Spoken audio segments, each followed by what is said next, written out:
Vamos entonces a terminar hoy el pequeño ciclo de sermones que hemos iniciado como transición del Evangelio de Marcos, habiendo presentado un primer sermón donde se habló sobre el tema de la evangelización, sobre todo lo que era realmente la labor misionera de la iglesia y nuestra responsabilidad como ministros de predicar el Evangelio, y también la responsabilidad de cada uno de nosotros como creyentes, primero de ser discípulos y después de discipular a otros de acuerdo a lo que Dios nos ha enseñado.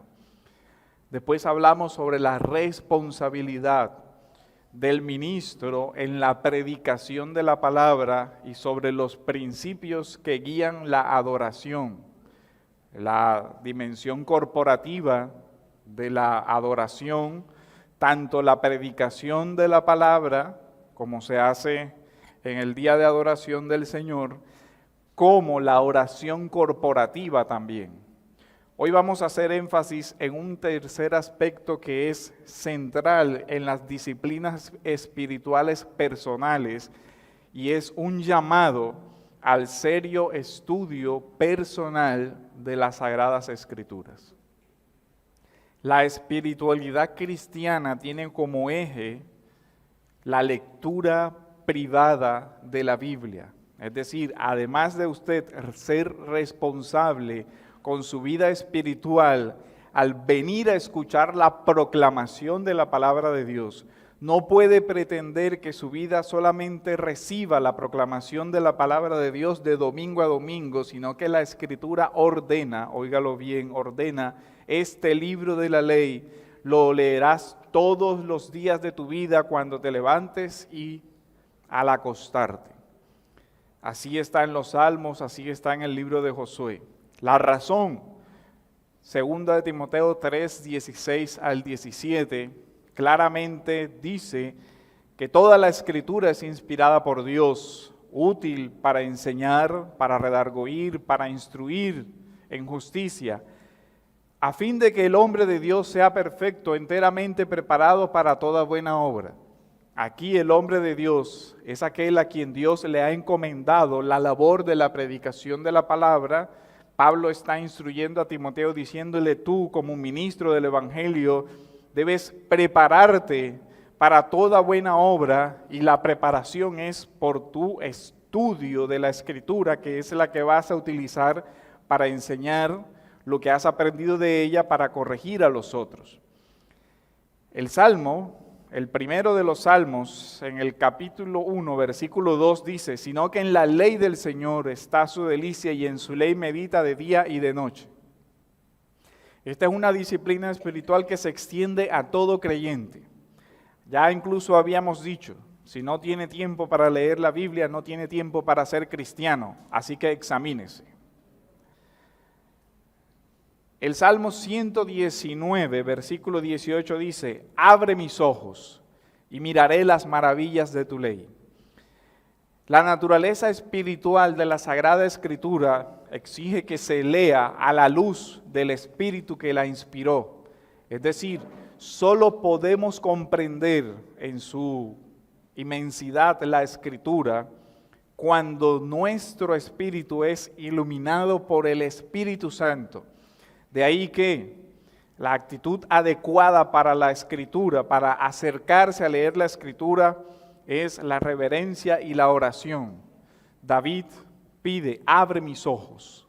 ¿Para qué? Para que yo pueda mirar, ver, comprender las maravillas de tu ley. Pablo, instruyendo también a Timoteo, le dice sobre la carta que le estaba escribiendo, la segunda carta a Timoteo. Pablo le dice, instruye al joven Timoteo en la forma como debe acercarse a lo que él está escribiendo. Considera lo que digo, es decir, piensa, reflexiona, detente, analiza lo que te estoy diciendo y el Señor te dé entendimiento en todo. Son dos aspectos. Tú tienes que ser diligente en procurar entender lo que yo te estoy escribiendo, Pero en últimas también es el Señor el que te va a dar el entendimiento de todo lo que necesitas saber por medio de esta carta para la sana edificación de la iglesia. ¿Por qué la Escritura es tan importante para la vida de la iglesia corporativamente, pero también para su vida a nivel personal? Por lo que el texto dice, toda la Escritura es inspirada por Dios. Quien nos habla es el Señor. Aunque utilizó hombres para la redacción del texto, usted tiene que entender que está hablando Dios. Dios está hablando por medio de su palabra. El pensamiento de Dios está en esa escritura. Es la palabra viva de Dios. Es necesario recordar esto. ¿Por qué? Porque no nos acercamos a la Biblia como acercarse a cualquier otro autor humano. El mensaje que tiene la Biblia es uno que trasciende cualquier posibilidad de conocimiento humano. Solo la revelación de Dios mismo puede darnos a conocer verdaderamente el ser, la naturaleza, los propósitos de Dios. No podremos conocer a Dios fuera de su Escritura, salvo claramente aquellos atisbos de verdad que Dios da por medio de la revelación general, pero que ya hemos insistido no son suficientes para la salvación del alma. Además, la Biblia es el instrumento divino usado por Dios para transformar nuestra alma, para sanar nuestra alma, para renovar nuestro entendimiento. Así que la Biblia como palabra de Dios, siendo perfecta, es el instrumento también para hacernos renacer. El Salmo 19, versículo 7, dice de la siguiente manera: la ley de Jehová es perfecta, que convierte el alma. El testimonio de Jehová es fiel, que hace sabio al sencillo. Perfecta, no hay ningún error en la escritura. Quiero que note la expresión que convierte el alma. El instrumento que Dios usa para transformar nuestra vida, para tocar nuestro corazón, es la palabra de Dios, viva y eficaz. La forma como Dios hace sabios a sus hijos es por la meditación en la perfecta palabra de Dios. Dice, hace sabio al sencillo. El testimonio de la palabra de Dios es fiel. Sobre todo dice que su palabra es verdad. Salmo 19, versículo 9 en la segunda parte, la parte B del versículo dice, los juicios de Jehová son verdad, todos justos.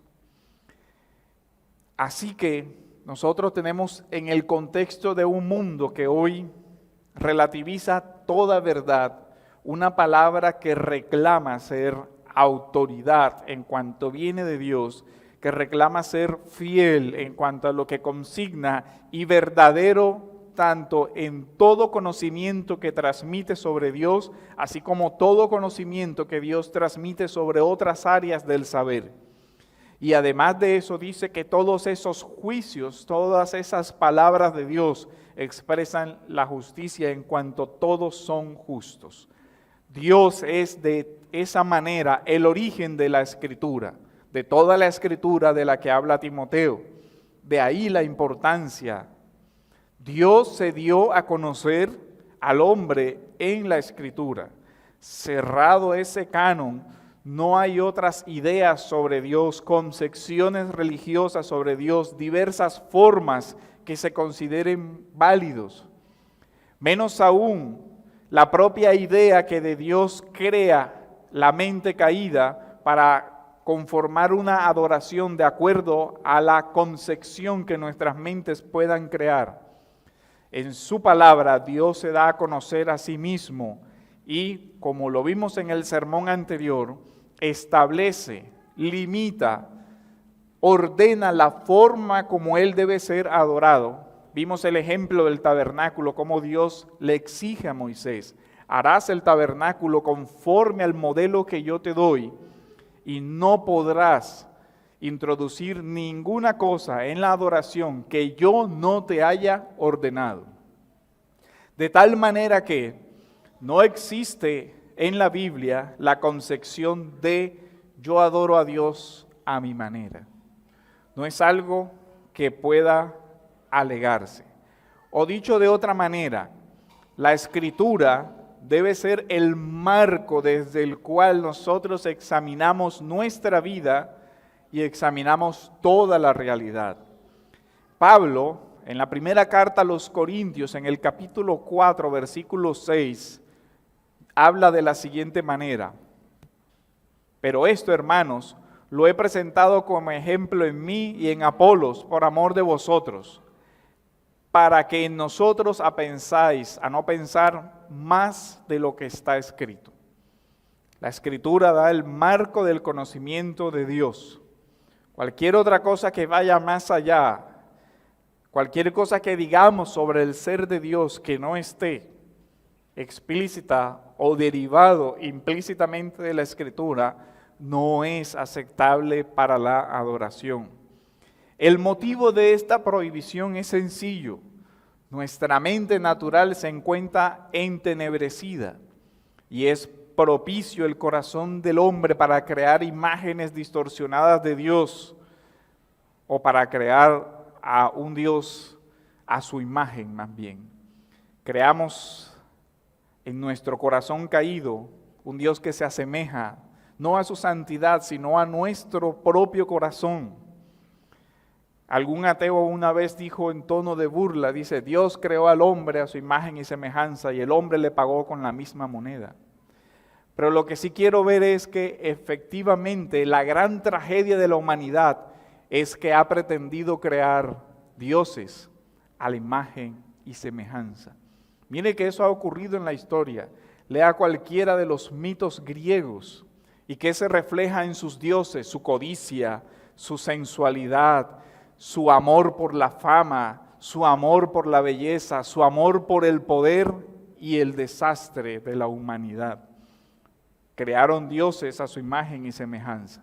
Pero Dios dejó consignado en su palabra el remedio para la ceguera del corazón del hombre, y es el evangelio que muestra la gloria de Jesús, que ha sido oscurecido por el pecado, pero como la palabra de Dios convierte el corazón del hombre, es el instrumento que Dios utiliza para cambiarnos. Por eso Pedro habla de siendo renacidos. ¿Y cuál es el instrumento? Por su palabra. No hay una conversión espiritual donde esté ausente la palabra de Dios. No hay una santificación progresiva de su vida si usted diariamente no se expone a que su mente sea renovada por la palabra de Dios. Esta condición de nuestra mente como efecto del pecado es la que hace necesario que nosotros meditemos profundamente en las Escrituras para que la verdad de Dios disipe las tinieblas que hay en nuestras mentes caídas. De tal manera que la disciplina espiritual de la lectura es esencial para la madurez de la fe de un creyente. Y aquí no hablo simplemente o solo de leer a prisas, corriendo 2 o 3 versículos en la mañana porque tengo que salir corriendo para el trabajo porque me levanté tarde y todo porque no tuve la disciplina desde el día anterior de programar que voy a hacer el día siguiente. Pero en general quiero abordar un tema que es importante para cultivar adecuadamente la vida devocional de estudio de las Escrituras. Algo que todos deben hacer. Lo primero es que nuestra era, nuestro mundo actual, se caracteriza por la prisa y la ansiedad para todo. Y se convierte esa ansiedad en un estado permanente de la mente Y se dará cuenta usted que trata de leer la Escritura y tiene 10,000 cosas en la mente porque todavía no ha logrado centrarse en una sola cosa. Evidentemente que nuestro mundo es un mundo que exige cada día más de nuestro tiempo, pero precisamente por eso exige que usemos nuestro tiempo con sabiduría. Y esta es una de las principales dificultades para el hombre moderno. Hay un desorden generalizado en la vida de las personas. Yo no tengo tiempo para leer la Biblia, pero le cuentan todas las series que hay en Netflix y en todos los canales. Sí, ¿y cuánto tiempo requieres para leer eso, para ver eso? Yo no tengo tiempo para estudiar, pastor, la Biblia así como usted la estudia, pero pierde su tiempo en ver en una sola noche toda una maratón de series. ¿No crees tú que debiste utilizar tu tiempo con mayor sabiduría? Eso no solamente dice algo de tu tiempo, dice algo de tu vida, de tus prioridades, de la forma como piensas y hacia dónde te diriges. ¿Cuáles son las prioridades? ¿Cómo usar el tiempo con sabiduría en medio de una era que es tan exigente con ese tema? Lo primero es, la lectura de la Escritura requiere tiempo. Eso es cierto. Requiere tiempo y no cualquier tipo de tiempo. Además del tiempo, requiere que cultivemos un estado de ánimo adecuado para la lectura, lo cual es muy difícil en el mundo ansioso de hoy. Tener un estado adecuado de concentración para eso. Y créanme que estar revisando el Facebook y todo lo demás no ayuda a crear ese estado de concentración. La forma como hoy, ya antes traté el tema, los dispositivos y todo lo demás están jugando en contra de que una persona pueda desarrollar una mente que logre concentrarse a largo plazo. Es algo que estudios clínicos, psicológicos del cerebro han demostrado. Literalmente en las redes sociales, el internet está volviendo estúpida a la gente. Eso es la conclusión de los estudios. Antes una persona podía leer extensas obras y recordar el inicio hasta el final y reconocer una trama. Si usted ve, los clásicos de la antigüedad son textos que no son ni 5, ni 10, ni 15, ni 20 hojas. Mire cualquiera de las obras de la antigüedad. Mire Los Miserables de Víctor Hugo, casi 1000 páginas. Y una persona era capaz de ir leyendo el texto y reconocer cómo iba hilándose el argumento. Póngale ese ejercicio a uno de nuestros universitarios de hoy y verá que en 5 páginas leídas no recuerda ni cómo comenzó la historia, porque está acostumbrado a que su capacidad de lectura se reduce a lo que cabe en un Twitter. Eso es lo que las personas de hoy leen.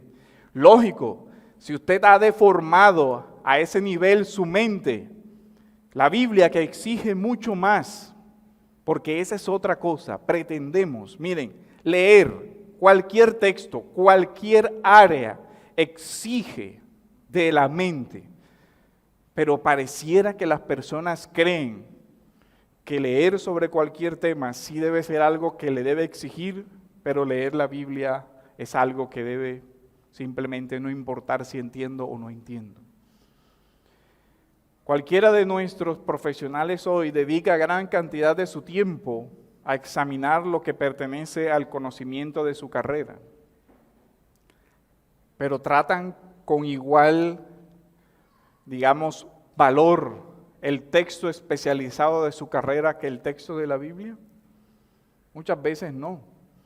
Si está leyendo algún texto especializado de su carrera y hay una palabra que no entiende, va al diccionario sobre el tema, de informática, de matemática, de medicina o de lo que sea, pero si estoy leyendo la Biblia, no, busco en Google para ver quién se le ocurrió decir que eso significa algo y vaya a saber quién escribió eso y ni siquiera se preguntan muchas veces si quien escribe es una autoridad confiable para lo que yo estoy investigando.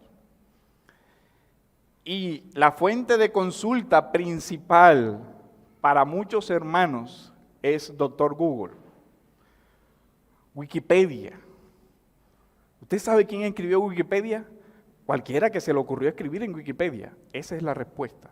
Porque cualquiera puede entrar a Wikipedia y decir la barbaridad del mundo. Ahora, tiene una ventaja, cualquier otro le puede corregir la barbaridad, pero ¿y qué tal que usted leyó cuando estaba la barbaridad sin corregir? ¿Se ha preguntado eso? ¿Cómo verifica eso? No, tiene que contrastar. Ahora, estamos hablando de leer cualquier tema, pero estamos también hablando de leer la Biblia con diligencia. Pascal, hace 300 años, acuñó una reflexión interesante sobre el leer. Cuando leemos demasiado deprisa o demasiado despacio, no comprendemos nada. ¿Cuál es la realidad del devocional de muchos hermanos?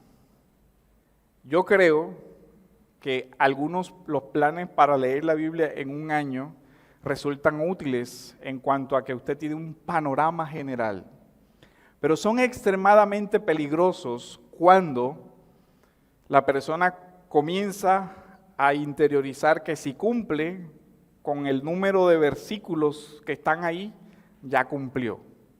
Sobre todo cuando esa es su única lectura. Me levanté, vi la listica, 3 capítulos, leí los 3 capítulos, chao, me fui a bañar, hice lo que sea, listo, ya me fui para el trabajo y ni más volví a ver la Biblia. Eso es una tremenda irresponsabilidad con su propia vida espiritual. Así es como usted trata su vida eterna. ¿Ese es el valor que usted le asigna a su vida eterna? Pregúntese si haría eso con cualquier otra área de su vida. Si así tratara a su corazón, pues así está tratando el cultivar su mente y su vida espiritual. Ahora, lee demasiado deprisa. ¿Por qué? Porque hay que completar los 3 capítulos o los 4 capítulos lo más rápido. ¿Para qué? Para aliviar la culpa de que tengo que leer la Biblia, ¿no? Entonces, leí 5. Me leí todo el libro en una sola noche. Dice, ok, si eso era para tener una idea del libro, sí, ahora comienza a leerlo de verdad. Ahora sí comienza a estudiar. Mira por qué está esa palabra, de dónde salió, a quién le habla, por qué le habla, qué quiere decir, cómo se aplica. Ahí sí comenzarás a leer. Lo otro es tener una idea, que es un buen ejercicio. Un buen ejercicio para usted más o menos familiarizarse con qué dice un texto de la Biblia. Es que debe leerlo por lo menos 4 o 5 veces de principio al final y después sí comienza a leer bien. Pero no estamos acostumbrados al rigor de estudiar la Biblia. No lo estamos. Hoy nuestro mundo exige saber especializado y todo lo demás, y eso ha generado, creo que en todos nosotros, sobre todo en los profesionales, el tema de técnicas de lectura rápida y todo lo demás, porque necesitamos estar al día con todo lo que se nos exige en nuestro trabajo. Pero tenga mucho cuidado, la lectura de la Biblia exige una reflexión a fondo, un análisis profundo, porque si no, lo que va a terminar generando es superficialidad. Hay personas que leen una gran cantidad de cosas, pero no se detienen a reflexionar sobre lo leído. Por la velocidad, dejan de apreciar las relaciones de un tema con otro, o no alcanzan a ver por qué el autor trata determinado tema. La Biblia, la lectura de la Biblia exige reflexión para que sea una lectura de provecho. No es la cantidad, no es la velocidad. Si se convierte el tema de darle el chulito a la hoja de la lectura del día en un problema, pues abandónelo y ya. No importa si usted se tarda 1 año leyendo Mateo, nadie lo está persiguiendo. Pero si lee Mateo bien, habrá leído mucho de la Biblia, porque se dará cuenta que un texto le lleva a otro, y le lleva a otro, y le lleva a otro, y le lleva a otro, y cuando viene a ver, ha encontrado gran cantidad de conexiones, de relaciones, de referencias, de situaciones que le llevarán aún mayor provecho que correr diariamente por 3 capítulos. Insisto, si usted tiene ese hábito, no le estoy diciendo que lo abandone. Le estoy diciendo que no crea que simplemente ya esa es su lectura. Puede seguir con su hábito de leer la Biblia en un año, es un buen hábito. A lo que le estoy llamando es a que eso simplemente es una lectura para tener un panorama, para tener frescos ciertos textos, pero que usted debe aplicarse a estudiar un texto de la Biblia a profundidad. Usted tiene herramientas. Ejemplo, los miércoles se está llevando un estudio de un libro de la Biblia. ¿Por qué no convierte usted ese estudio de los miércoles en su estudio también? ¿Qué le estoy diciendo? Que también tome el texto del libro de Job. Comience a ver cómo se hacen las secciones de cada estudio. Pida los materiales que el profesor utilizó para dar esa enseñanza. Pida las referencias donde usted puede complementar su lectura. Comience a apoyarse con una Biblia que le ayude con los comentarios. Y por qué no, haga la labor de aprender las reglas mínimas de una correcta interpretación de la Biblia para que usted pueda, usted mismo, hacer los ejercicios de interpretar la Biblia. A eso nos llama el Señor. Esa es la disciplina privada del estudio. Algunas personas, nosotros a veces no relacionamos ciertas cosas. Miren, para un médico, para que pueda leer una historia clínica o cualquier documento de su carrera, se le exige un tiempo largo de preparación. Cuando usted va, imagínese que usted fuera un médico que tiene un título médico en 2 años y medio. ¿Se quedaría en esa consulta? Yo no, ni de fundas. Abogado en 3 años. Por ahí salió una vez una promoción y uno dice, caramba, si en 5 uno no alcanza a leer todo lo que le mandan, ahora en 3 peor. ¿Se pondría usted en manos de un profesional así? Yo tengo amigos del colegio que yo tendría miedo encontrármelos de médico. Terror.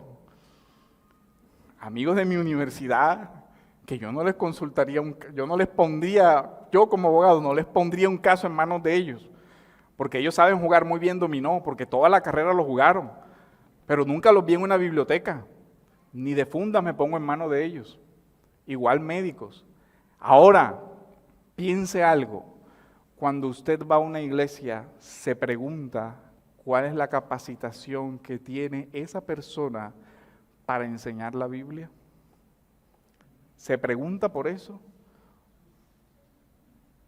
Usted está poniendo su vida espiritual al cuidado de alguien. ¿Cómo sabe usted que esa persona es competente para leer la Biblia, interpretarla y llevarle un mensaje? Bueno, una de las formas como usted puede detectar eso es si usted mismo también tiene alguna competencia para leer y decir, oye, espérate un momentico, eso no es lo que dice ahí. Porque yo en alguna parte de la Biblia leí todo lo contrario, pero si usted no ha leído y el irresponsable de al frente menos, el desastre es como lo describe la Biblia, ciego guiando a otro ciego, los dos en el hoyo. Tan responsable el líder que se pone al frente sin tener la capacidad para hacerlo, como también es responsable el que se sentó cómodamente cuando hay un mandato de la Escritura que dice, leerás la Biblia todos los días de tu vida y usted nunca lo hizo. No puede ir allá el día del juicio, Señor, lo que pasa es que me engañaron. Sí, pero tú tenías una Biblia. Y de pronto hasta te dice el Señor más, tenías más de una en tu casa y la tenías abierta ahí con el Salmo 91 y nunca la leíste. ¿Es o no es cierto? La única página manchadita es la del Salmo, porque se convierte la Escritura en otro elemento de la superstición popular.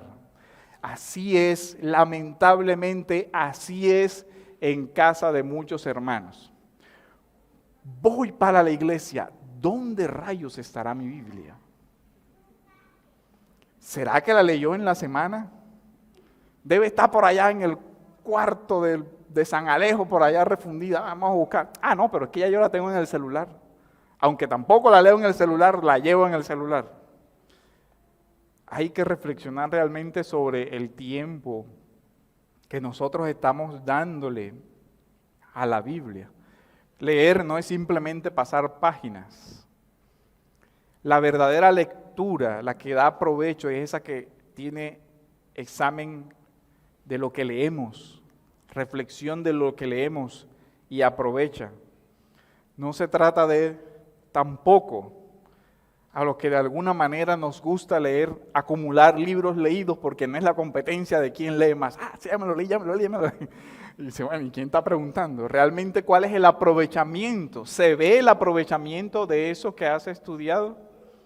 ¿Se ve el aprovechamiento en tu carácter?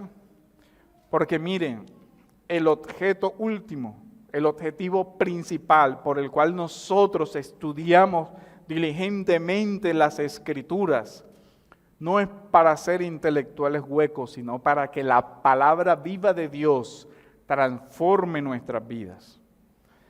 Habremos cumplido el objetivo de un estudio diligente cuando veamos que nuestro carácter está siendo tocado, moldeado, nos inquieta el corazón frente a las realidades de la Biblia. Ahí, cuando eso pasa, cuando comenzamos a leer y vemos, esto me toca a mí, y uno quiere como esquivar la cosa, pero ve que no puede porque se encuentra con un versículo que le reitera lo mismo, y parece que uno está leyendo y siempre cae en el mismo tema, y uno busca y cambia de libro para ver si no le toca el tema, y otra vez cae en el mismo tema.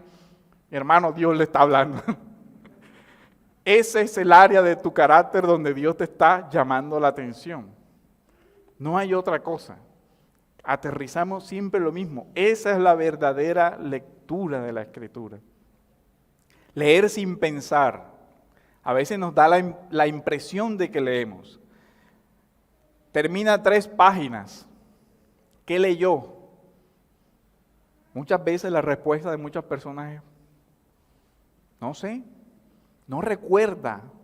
Y eso hace parte del efecto nefasto de la costumbre que nosotros tenemos de no fijar ideas en la mente para reflexionar. ¿Por qué? Porque en el Facebook, ¿qué hacemos? Pase. En todas las redes sociales, ¿qué hacemos? Pase. Y el cerebro, ¿a qué se va acostumbrando? Ah, no, tengo que ir a velocidad, sin analizar, sin consultar fuentes, sin contrastar, nada. La verdadera lectura implica pensar, obligarnos a establecer una relación con el autor, por lo menos preguntarnos, ¿quién escribe? ¿Cuándo vivió? ¿De qué habla? ¿Por qué escribió esto? ¿Por qué lo dice de esta manera? ¿Para qué? ¿Cuál es la tesis del libro? ¿Por qué me habla? ¿Qué me dice? ¿A quién plantearle cuestiones y preguntarme cómo esto me toca a mí hoy? Esta es la forma de leer, convertir lo que leemos en una reflexión, entrar en un diálogo con nosotros mismos. ¿Hago yo esto que el texto dice? ¿Soy yo como Abraham cuando por cobardía ocultó esto? ¿Alguna vez en mi vida yo he hecho lo mismo que este que está en el relato? ¿Me identifico con quién? Y hacer los ejercicios. ¿No ha notado, por ejemplo, que cuando se lee la parábola que se denomina mal del pródigo, todo el mundo se acomoda al pródigo? ¿Cierto? Ah, no, yo soy así como el niño que vuelve arrepentido. Sí, ¿por qué no te ves como el fariseo hipócrita? Ah, pero en alguna ocasión lo hemos sido, en alguna ocasión de seguro que lo hemos sido, pero nos acomodamos a lo que nos gusta. Pero cuando el texto realmente nos inquieta, nos pone a analizar, oye, realmente en algunas ocasiones yo me he cuestionado, Señor, ¿cómo tú permites que esa persona tan perversa se arrepienta? Y míralo, todo lo que hizo, y se atreve a volver a la iglesia. Y más rabia da que hay hermanos que todavía lo abrazan. Oye, ¿no se acuerdan de lo que hizo? Sí se acuerdan. Pero el Evangelio dice que hagas eso. El que no te acuerdas de lo que debes hacer eres tú, porque eso también está en la Escritura. Perdónalo, restáuralo, anímalo, todo eso. Pero esa es una lectura que a veces no hacemos, porque la hacemos ajustada a nuestra conveniencia. Por eso necesitamos de lo que dijo David: Señor, abre mis ojos para que yo pueda ver no solamente el pecado del otro, sino el mío. Para que yo pueda ver no solamente los defectos del otro, porque siempre tendemos a leer la Biblia en tercera persona. Mira, ve, esto no lo hace fulanito, esto no lo hace perencejito. Mira que lo que dice aquí, pero el hermano tal no cumple eso. Te está hablando, ¿a quién está hablando Dios en ese momento? ¿Al hermano tal o a ti? No te ocultes detrás de los pecados del otro cuando veas en la Escritura que Dios te está redarguyendo a ti, te está instruyendo a ti, te está llamando la atención a ti. No permitas que esa artimaña de Satanás desvíe la atención de lo que debes prestar atención. Y es que la Escritura te llama a ti y te habla a ti para transformar, como lo dice el Salmo. ¿Qué buscamos entonces? La lectura atenta de la Escritura, una lectura reflexiva, una lectura que nos llame a ser prudentes. La Escritura, nosotros la vemos, juega con un punto importante. Hay una unidad que recorre toda la Biblia. Toda la Escritura es inspirada por Dios. No podemos tomar textos aislados y sacar nuestras conclusiones privadas. Nos exige la lectura de toda la Biblia. El Señor lo dijo: escudriñad las Escrituras. ¿Se acuerdan? Escudriñar.